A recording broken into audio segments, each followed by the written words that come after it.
Hello and welcome everyone on this official platform of Legacy IAS Academy. So today in this session we are going to discuss the most important pact which is signed between Pakistan and Saudi Arab. जी हाँ, एक ऐसा pact जिसका नाम है strategic mutual defence agreement. जी हाँ, strategic mutual defence agreement. तो अब ये अग्रीमेंट है क्या? तो अगर हम स्ट्रैटेजिक म्यूचुअल डिफेंस अग्रीमेंट की बात कर रहे हैं, असल में ये जो पैक्ट है ये दोनों के बीच में नहीं है, यानी कि पाकिस्तान और सऊदी अरब के बीच में नहीं है, बल्कि तीसरे किसी के खिलाफ है. जी हां, सोचो जरा, एक तरफ सऊदी अरेबिया जिसके पास अनलिमिटेड ऑयल और डॉलर्स हैं, दूसरी तरफ है पाकिस्तान जिसके पास न्यूक्लियर बॉम्ब्स हैं, और तीसरी तरफ दुनिया के सबसे पावरफुल खिलाड़ी अमेरिका, चाइना और ईरान. जी हां, अमेरिका, चाइना और ईरान. लेकिन जब एक मुस्लिम किंगडम और एक मिलिट्री हैवी इस्लामिक रिपब्लिक मिलते हैं और कहते हैं कि अगर तुम पर अटैक हुआ तो हम पर अटैक माना जाएगा. जी हां, तो अब यहां पर सवाल क्या उठता है? अब सवाल यह उठता है, क्या वेस्ट एशिया में एक नया नेटो बनने जा रहा है? क्या पाकिस्तान का इस्लामिक बॉम्ब अब सऊदी डेजर्ट में डिप्लॉय होने वाला है? या यह सब सिर्फ एक जियोपॉलिटिकल ड्रामा है जिसमें असली स्क्रिप्ट लिखी गई है वॉशिंगटन, बीजिंग और तेल अवीव में? तो आज हम डिकोड करेंगे इस पैक्ट के अंदर छुपी हुई रियल कहानी को, जो दिखने में तो एक डिफेंस डील है ना, लेकिन अंदर से एक स्ट्रैटेजिक चेस मूव हो सकता है जिसमें हर प्यादा, राजा और बिशप अलग देश का है. So welcome to the world of power, paranoia and petroleum, जहां पर हर मिसाइल के पीछे है पॉलिटिक्स और हर हैंडशेक के पीछे है हिस्ट्री. तो आइए समझते हैं इस पूरे पैक्ट को बैकग्राउंड के साथ. तो अब इस पैक्ट का बैकग्राउंड क्या है ना, कॉन्टेक्स्ट क्या है, तो हमें सबसे पहले यह समझना पड़ेगा. तो अभी रिसेंटली क्या हुआ? अभी रिसेंटली सऊदी अरब और पाकिस्तान ने एक स्ट्रैटेजिक म्यूचुअल डिफेंस अग्रीमेंट को साइन किया है. यहां पर आप देख सकते हैं, है ना, उन्होंने स्ट्रैटेजिक म्यूचुअल डिफेंस अग्रीमेंट को अनाउंस किया. मतलब दोनों ने यह कहा कि अगर किसी ने एक कंट्री पर अटैक किया तो दोनों कंट्रीज उसे अपने पर अटैक मानेगी. इसको हम बोलते हैं mutual defence, strategic mutual defence agreement. ठीक है, इसको एक जॉइंट डिटरेंस भी कहा जाता है. अब ये जॉइंट डिटरेंस क्या होता है? यानी कि म्यूचुअल डिफेंस की तरह दिखाया गया है ना, इसको एक जॉइंट डिटरेंस यानी कि आप कह सकते हैं म्यूचुअल डिफेंस की तरह दिखाया गया.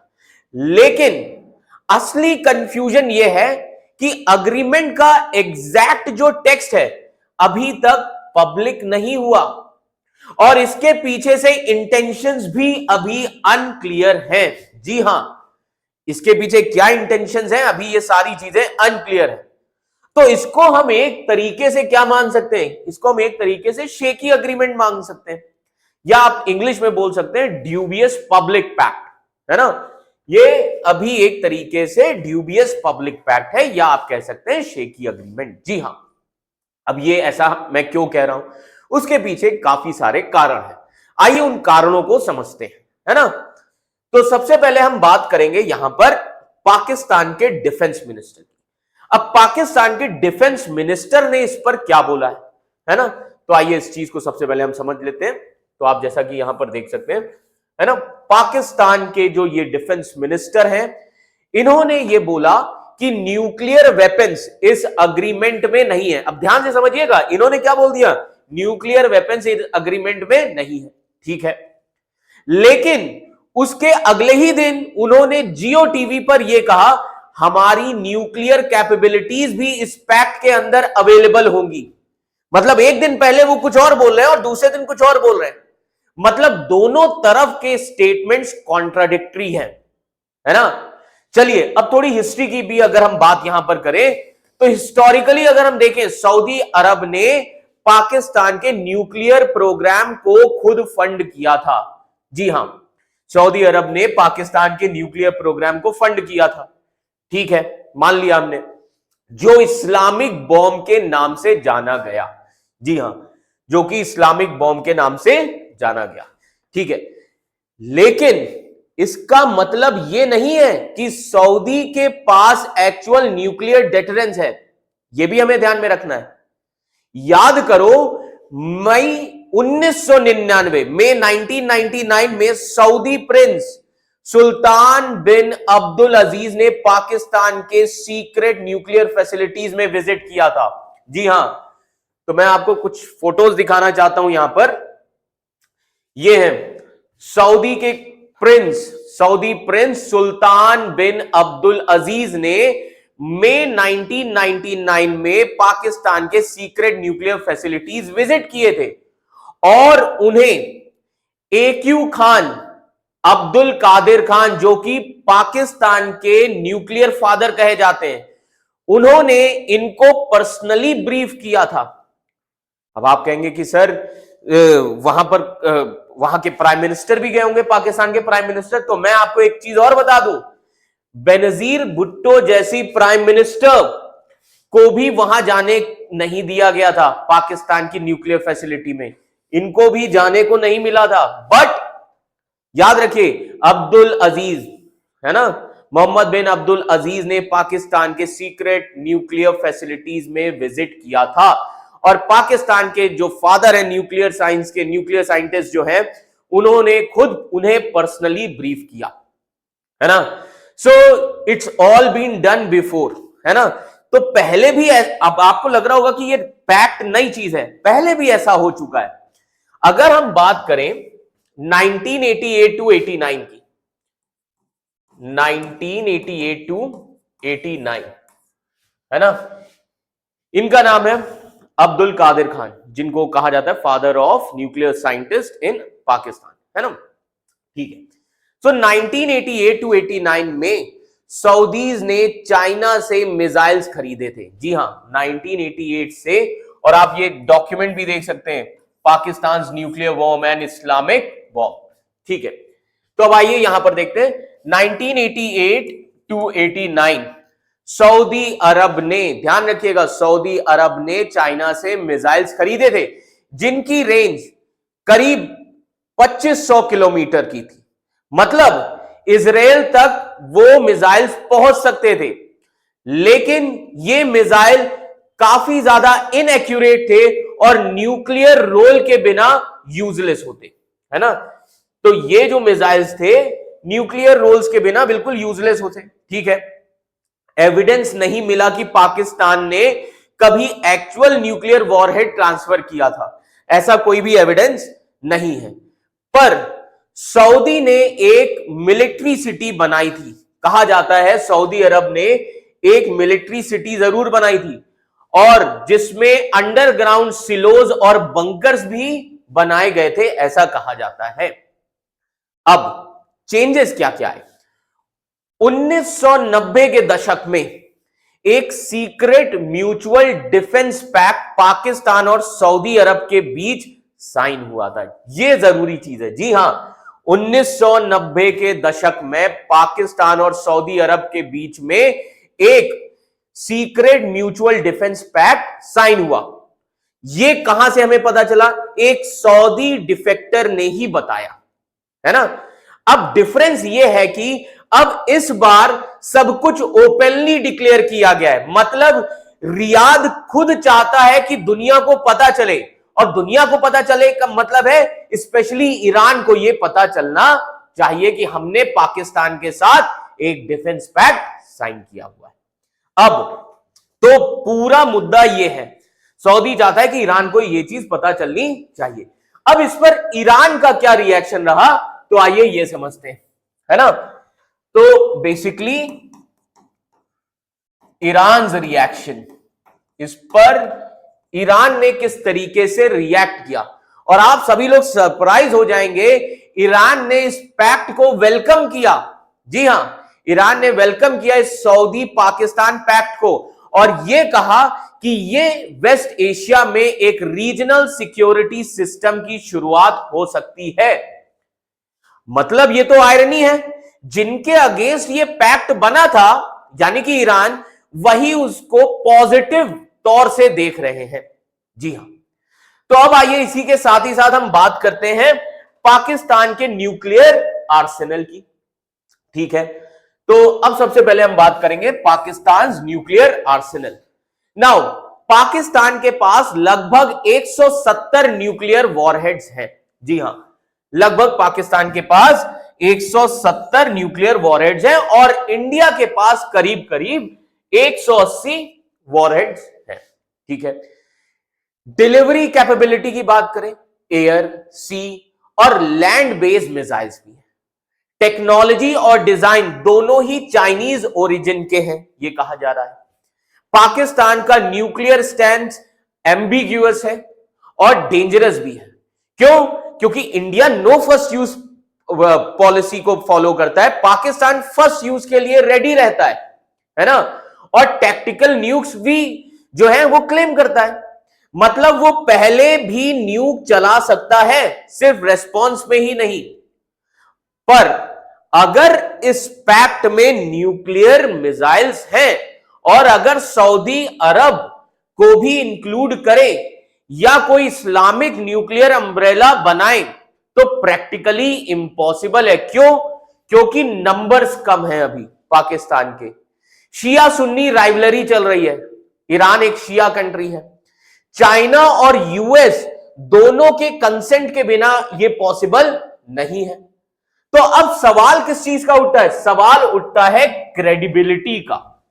जी हां, अब इस पर सवाल उठता है क्रेडिबिलिटी का।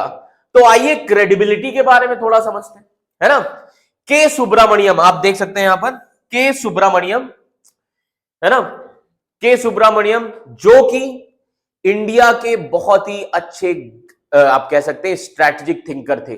और इन्होंने एक बार यह चीज बोली भी थी, डेटरेंस का मतलब सिर्फ वेपन्स का नंबर नहीं होता, बिलीवेबिलिटी भी होती है। यानी कि अगर हम यहां पर एग्जाम्पल ले तो नेटो का एग्जाम्पल ले सकते हैं।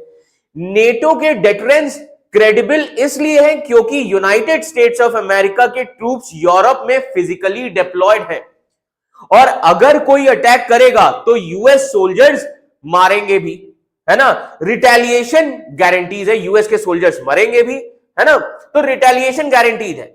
बट अगर हम पाकिस्तान का केस देखते हैं, पाकिस्तान के केस में क्या है? क्या वो अपनी मिसाइल सऊदी अरब में रखेगा? और अगर रखेगा भी तो चाइना की परमिशन की जरूरत पड़ेगी और चाइना इन सब चीजों में डायरेक्टली इन्वॉल्व नहीं होना चाहता। यह सबसे बड़ा रीजन है। ठीक है, और ऊपर से अगर हम यूनाइटेड स्टेट्स ऑफ अमेरिका की बात करें, सो ट्रंप ने गल्फ में अराउंड $2 ट्रिलियन के डील्स किए हैं। जी हां, डोनाल्ड ट्रंप ने याद रखिएगा $2 ट्रिलियन के गल्फ में डील्स किए हुए हैं।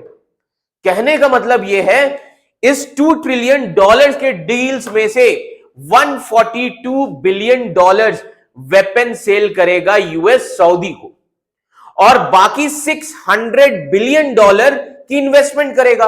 तो अब इस सिनेरियो में यूनाइटेड स्टेट्स ऑफ अमेरिका कभी भी नहीं चाहेगा कि चाइना और पाकिस्तान सऊदी टेरिटरी में न्यूक्स या आप कह सकते हैं न्यूक्लियर वेपन्स को लेकर आए, ऐसा यूएस कभी नहीं चाहेगा। तो अब पॉसिबिलिटी क्या हो सकती है? What is actually possible? शायद ये पैक्ट सिर्फ कन्वेंशनल है, यानी कि नॉन न्यूक्लियर है और इसमें डिफेंस कॉपरेशन लिमिटेड रहेगा, है ना। डिफेंस कॉपरेशन तक ही ये पैक्ट लिमिटेड रहेगा। और अब इस पैक्ट में होगा क्या? सऊदी अरब इसमें पैसा डालेगा, पाकिस्तान की आर्मी को स्ट्रेंथन करेगा, मेनली यूएस वेपन्स के साथ। अब इंडिया के खिलाफ क्या इसको यूज किया जा सकता है? तो आइए इसको भी हम समझ लेते हैं, है ना। तो अब कहने की बात यह है, इंडिया के खिलाफ यूज करना ऑलमोस्ट इम्पॉसिबल है। अब ऐसा क्यों? क्योंकि सऊदी और इंडिया के रिलेशंस बहुत ही ज्यादा स्ट्रांग हैं। दूसरी चीज, इंडिया और पाकिस्तान वॉर नहीं चाहते। तीसरी चीज, इसका एक्सटेंशन हो सकता है existing Islamic military counter terrorism coalition के साथ। अब आप कहेंगे कि सर ये Islamic military counter terrorism coalition क्या है? तो आइए हम बात करते हैं, इनका फेस जरूर ध्यान रखिएगा, है ना। तो अब इसका एक्सटेंशन हो सकता है existing Islamic military counter terrorism coalition, जो कि 2015 में बना था, जिसको ex Pakistan army chief Raheel Sharif, जी हां रहील शरीफ हेड कर रहे हैं, लेकिन वो भी इंडिया के खिलाफ यूज होने के चांसेस 0 हैं। समझ में आ रहा है? तो ये पूरा मामला है। अब यहां पर यूएस का एंगल क्या हो सकता है? ठीक है, आइए समझते हैं अब यूनाइटेड स्टेट्स ऑफ अमेरिका का एंगल यहां पर क्या हो सकता है ना। तो अब हम इस पैक्ट के बारे में समझते हैं।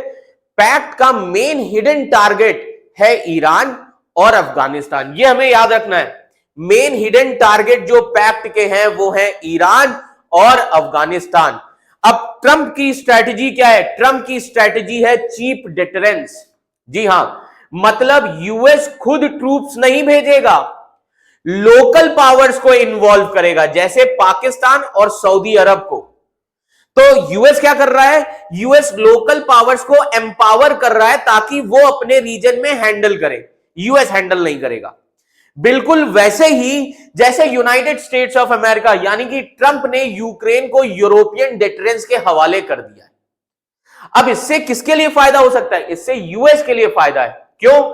यूएस का कोई खर्चा ही नहीं है अब यहां पर, क्योंकि यूएस खुद हैंडल नहीं कर रहा है ना, तो यूएस का खर्चा नहीं। अब यूएस वेपन सेल और इन्वेस्टमेंट से ही पैसा कमाएगा। वेपन सेल करेगा और इन्वेस्टमेंट करेगा, यूएस उससे पैसा कमाएगा। अब इन सभी चीजों से इंडिया का क्या कनेक्शन है? तो आइए ये भी समझते हैं, है ना। तो अब इंडिया का क्या कनेक्शन हो सकता है इन सभी चीजों में? तो ये पैक्ट इनडायरेक्टली इंडिया के अगेंस्ट सिग्नल है। इनडायरेक्टली मैं कह रहा हूं, ये पैक्ट इनडायरेक्टली इंडिया के अगेंस्ट सिग्नल है, क्योंकि पाकिस्तान की स्टेटस एक राइजिंग डिटरेंस पावर के तौर पर आ रही है ना। पाकिस्तान एक राइजिंग डिटरेंस के तौर पर शो हो रहा है। इंडिया को भी फोर्स किया जा रहा है कि अपने डिफेंस एक्सपेंडिचर बढ़ाए, है ना। इससे अब इंडिया को भी अपने डिफेंस एक्सपेंडिचर को बढ़ाने पड़ेंगे, बिल्कुल वैसे ही जैसे यूरोप को यूक्रेन वॉर के बाद करना पड़ा। लेकिन इंडिया अभी भी इकोनॉमिक ग्रोथ पर ज्यादा ध्यान दे रहा है ना, उतना ज्यादा मिलिट्री स्पेंडिंग प्रेफर नहीं करता। इंडिया अभी भी ज्यादा इकोनॉमिक ग्रोथ प्रेफर करता है, मिलिट्री स्पेंडिंग प्रेफर नहीं करता। तो ये है इंडिया का पर्सपेक्टिव हियर, ठीक है। तो अब फाइनल स्टोरी यहां पर क्या है? पाकिस्तानी मीडिया का कहना है कि इंडिया के ऊपर पाकिस्तान की विक्ट्री के बाद मुस्लिम नेशंस अब पाकिस्तान को लीडर मान रहे हैं, ऐसा पाकिस्तानी मीडिया का कहना है। बट रियलिटी क्या है? ये सारी चीजें एक माया है, इल्यूजन है। स्ट्रैटेजी अगर, याद रखिएगा, स्ट्रैटेजी अगर सेल्फ डिल्यूजन पर बेस्ड है तो डेड इन द वाटर है ना, मतलब फेल होने वाली है। आप पूरी तरीके से कह सकते हैं पाकिस्तान की ये स्ट्रैटेजी फेल होने वाली है। तो सिंपल सा कंक्लूजन ये है, ये पैक्ट सरफेस पे लगता है सऊदी पाकिस्तान पार्टनरशिप, लेकिन असली गेम कुछ और है। यूएस चाहता है अपना बर्डन कम करना और लोकल पावर्स को यूज करना। पाकिस्तान चाहता है पैसा और प्रेस्टीज मिले, है ना। सऊदी अरब चाहता है एक बैकअप, है ना, बिना ईरान और इजराइल को एनॉय किए हुए। तो ये पूरा मामला है और चाइना इन सभी चीजों को बहुत ही क्वाइटली वॉच कर रहा है।